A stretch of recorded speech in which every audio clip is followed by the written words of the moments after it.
Akashvani presents Morning News.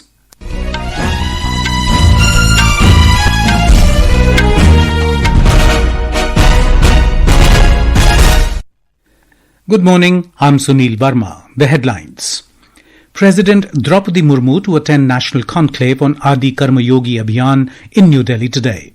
Filing of nominations for first phase of Bihar Assembly elections to end today. Gujarat Chief Minister Bhupendra Patel to reshuffle his cabinet today. All ministers resign ahead of reshuffle.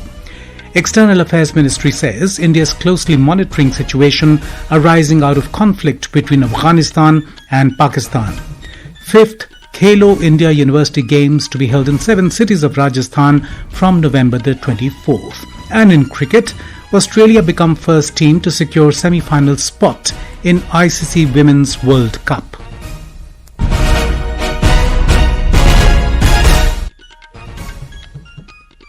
President Draupadi Murmu will attend the National Conclave on the Adi Karma Yogi Abhiyan in New Delhi today. The Ministry of Tribal Affairs is organizing the conclave under the vision of Vikasit Bharat as enunciated by Prime Minister Narendra Modi. The conclave is being held in conjunction with PM Janaman and Dharti Aba Abhiyan. Union Minister for Tribal Affairs Joel Oram, Ministers of State for Tribal Affairs, Union and State Secretaries, District Magistrates, Master Trainers and Adi Sahyogi representatives from across the nation will also attend the event. A report.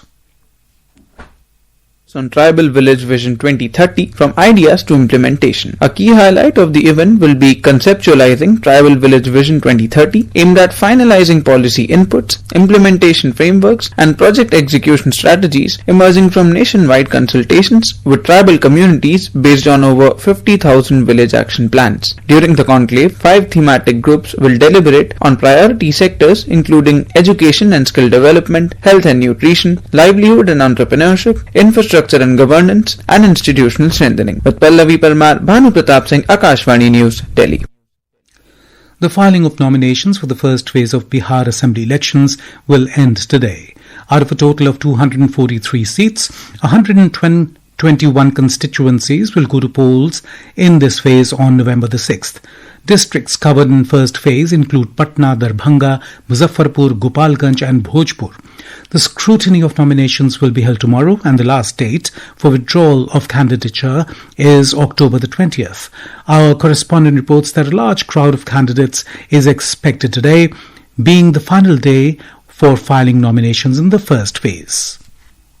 Most of the Bharatiya Janata Party and Janata Dal United candidates have already submitted their nomination papers. Today, candidates from Congress and Rashtriya Janata Dal are expected to file their nomination papers in several constituencies. Due to the delay in the Grand Alliance seat sharing announcement, the Congress has released its first list of 48 candidates. 11 sitting MLAs have been re-nominated in this list. The party's state president Rajesh Ram will contest from Kutumba constituency. Meanwhile, election campaigning has gained momentum in Bihar. The Bharatiya Janata Party has released a list of 40 star campaigners followed by Rashtriya Janata Dal, which also made its list public. The Rashtriya Janata Dal list of star campaigners includes party's national president Lalu Prasad and former Chief Minister Rabdi Devi. Senior BJP leader and Union Minister Amit Shah will address 2 public meetings today in Saran district. He will also address an intellectuals conference in Patna related to the assembly elections. Dharmendra Kumar Rai, Akashvani News, Patna.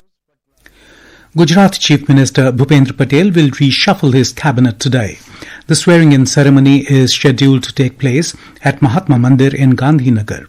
Governor Acharya Devavrat will administer the oath of office in secrecy to the ministers. All 16 Gujarat ministers submitted their resignations to the Chief Minister yesterday ahead of the cabinet reshuffle. We have a report from our correspondent.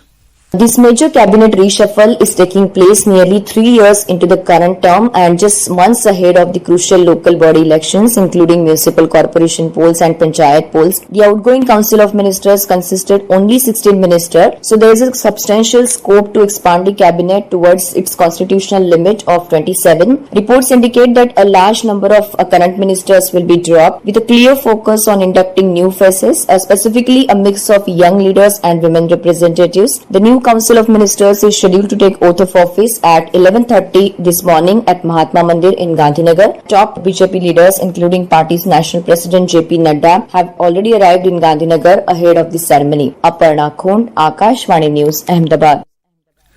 Defence Minister Rajnath Singh will unveil the first Tejas LCA Mk1A fighter jet from Hindustan Aeronautics Limited's new Nashik production line today. During the event, Defence Minister will also inaugurate a second production line for the HTT-40 trainer aircraft at the same facility. The production will enhance the overall strength and capability of the IAF. Rajnath Singh will witness the first flight of these fighter jets today. The LCA Mk1A is a more advanced multi-role fighter jet designed to replace Indian Air Force's MiG-21s. The aircraft is a 4.5 generation multi-role fighter jet which is capable of air defense, ground attack and maritime strike missions. The Nashik line is a third production facility. The facility was established with an investment of more than 150 crore rupees, which will add 8 more jets on a yearly basis, enhancing HAL's production capacity to 24 aircraft annually. Union Minister for Agriculture and Farmers' Welfare Shivraj Singh Chauhan held a high-level meeting to deliberate on strategies for making Krishi Vigyan Kendras KVKs across the country more effective and empowered.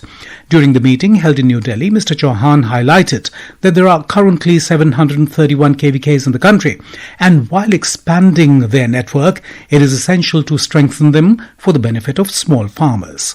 He emphasized that KVKs serve as the primary medium to reach farmers, playing a crucial role in technology dissemination, training, and delivering agricultural innovations.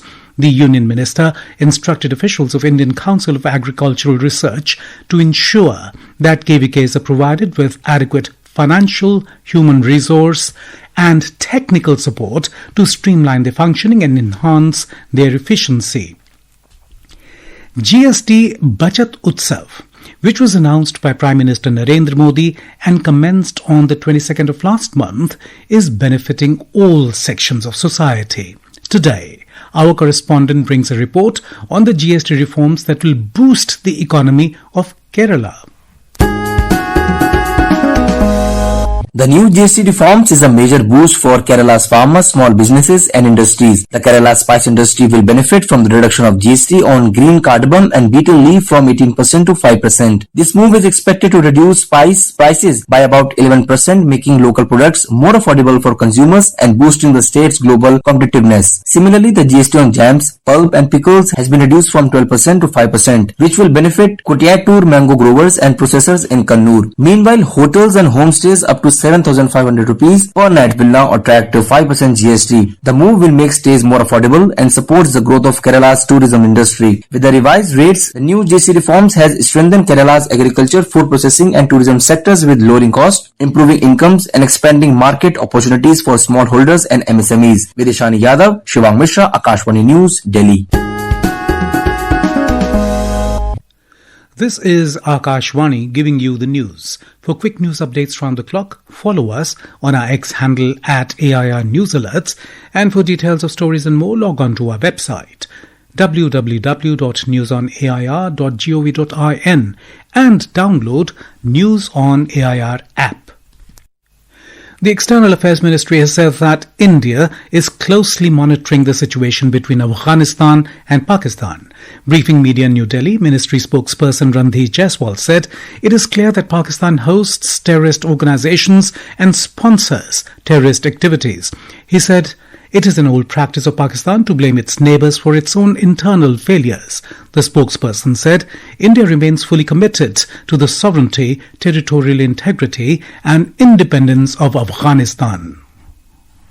We are closely monitoring the situation. 3 things are clear. 1, that Pakistan hosts terrorist organizations and sponsors terrorist activities. 2, it is an old practice of Pakistan to blame its neighbors for its own internal failures. And 3, Pakistan is infuriated with Afghanistan exercising sovereignty over its own territories. India remains fully committed to the sovereignty, territorial integrity and independence of Afghanistan.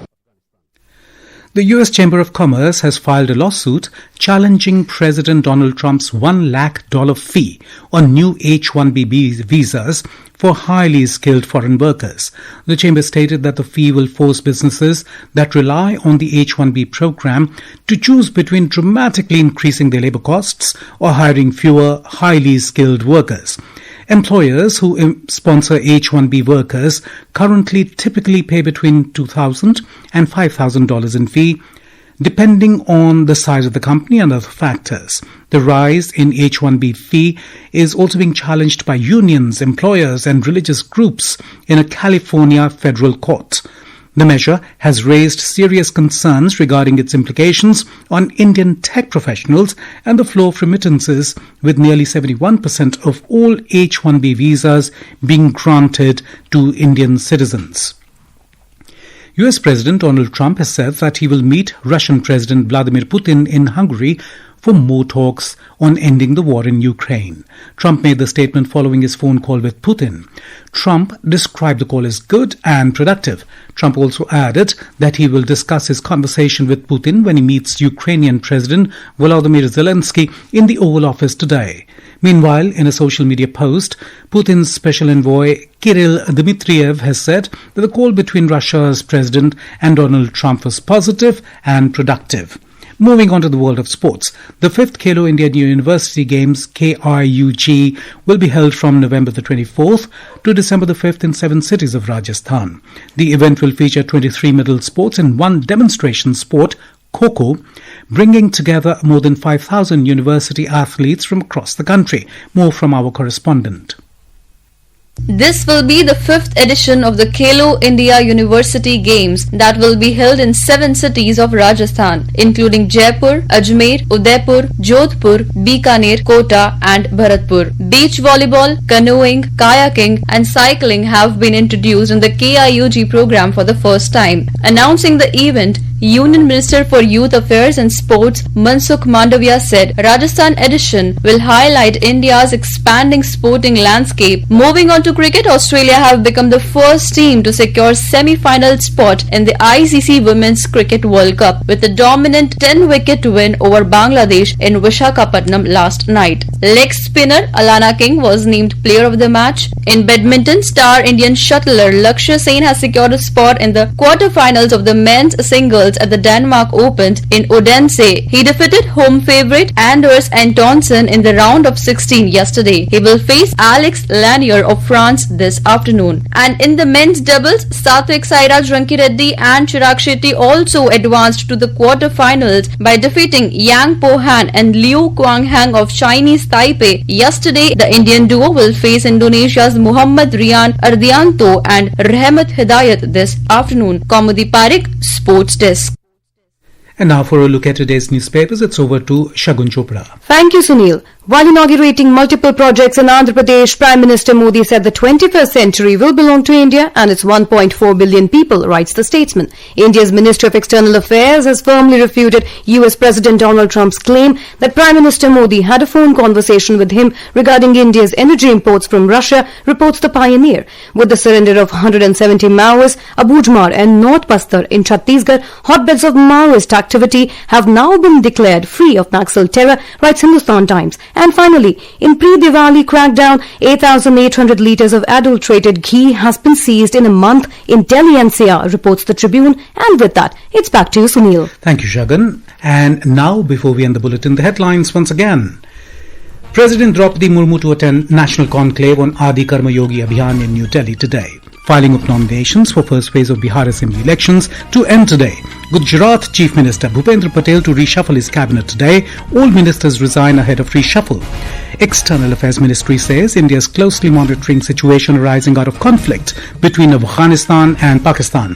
5th Khelo India University Games to be held in 7 cities of Rajasthan from November the 24th. And in cricket, Australia become first team to secure semi-final spot in ICC Women's World Cup. And with that, we end the morning news. Have a nice day.